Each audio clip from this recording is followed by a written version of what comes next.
In the last flip chart we were talking about the difference between agreeable, assertive, and aggressive. And so aggressive comes from fear. This is the fear spot. But so interestingly does agreeable. Well, let me explain this spot here. This is called the amygdala, and we were born with it. We were born with a gland that causes us to feel fear. We're born with a gland that causes us to not want to do anything that's going to make us feel uncomfortable. Now, interestingly enough, on the other end of the scale, the aggressive people, they are just as much based in fear as someone over on the other side who are uncomfortable and don't want to take that step. The difference is, though, is that the assertive people who have learned how to be assertive, are people that have learned how to tame this fear center here. So this fear center on the assertive person is there but well contained, as you can see in that spot. Now if I could take this lid off, see, it's well contained, it's still there. None of us are ever going to get rid of it because we're born that way. It's the gland in our brain that keeps us safe. It keeps us from taking stupid decisions. It takes us from jumping out of the airplane without checking the parachute. Well, it keeps me from jumping out of any airplane. But anyway, but those of us who are on the extreme edge of the assertive or aggressive, that's their amygdala. The assertive ones that they've learned how to contain it because they've learned how to maximize the effect of this part of the brain. This is called the frontal lobes. And this is actually the executive center. And this executive center of the brain loves logic and reason.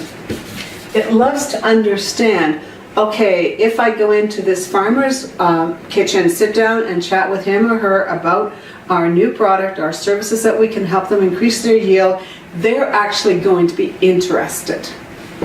That's the kind of language that the executive center will tell us. But then, in full fight, flight, or freeze, this will respond and say, are you stupid?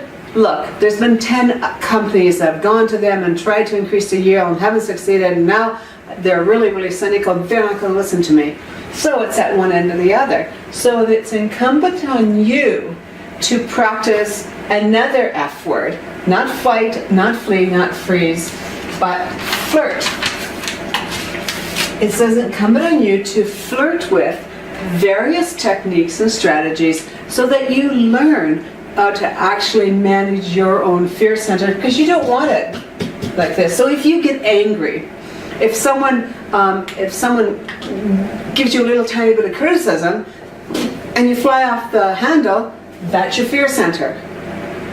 But if someone gives you a bit of criticism and you stop yourself and say, I wonder what that could be. I wonder if there's a grain of truth in that. I wonder how I can stop that from happening. Again, then you're going into your executive center. Our executive center, as biologists say, is the newer area of our brain. And it's interesting, sometimes I see a 8 or 9 month old child in a stroller with a mom. They have no hair yet, but they have a big hunk on the forehead. I always want to go up and say, good for you, what a big executive center that child is going to have. The executive center came later. Supposedly, this was our first humans. We had this center here, which was the reptilian area. Then this is the mammalian area, and then this frontal lobe here. And of course, we all have two hemispheres. And that frontal lobe is the new brain that we've been developed over hundreds of years to cope with the industrialized nation, to cope with the greater level of civilization and invention and creation and so on. And yet, because this primitive center, that fear center, is so dominant, it's going to be a while before this executive center completely eliminates this, if it ever does.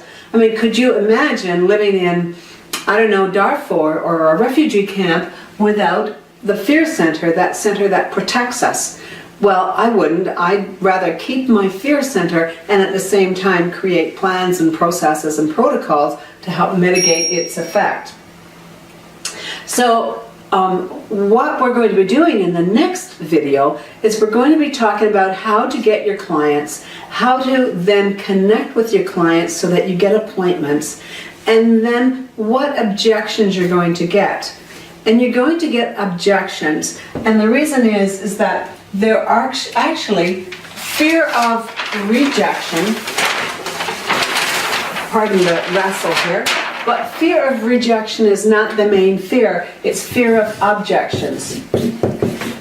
We get the objection and we have no reasonable response.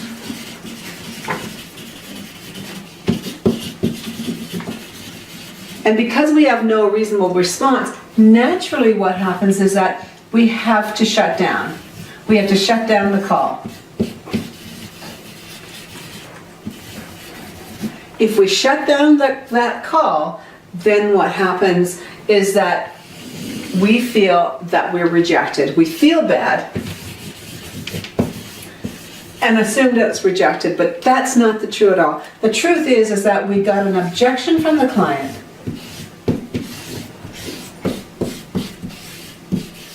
That triggered our fear center because we didn't have a response for it. And then we shut ourselves down. And so the next series of that, next two videos, we're going to be talking about how to identify your client. And when I work with Michael, we talked about putting a stake in his own ground and going 100 kilometers. And then edging out, starting of course closer to home until he went to 100 kilometers. And he said that in that 100 kilometers, there would be tons of business for him to make a fabulous living. That's just one idea how to identify your clients. So we're going to be going into that in the next video. So in the meantime, I look forward to working with every one of you. You can feel free to give me a call or email me. My email is alice@alicewheaton.com and my phone number is 403-249-5853.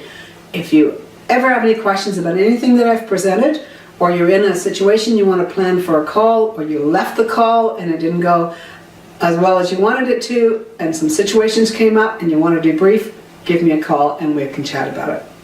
Until next time, be well, be happy, and sell lots. Bye for now.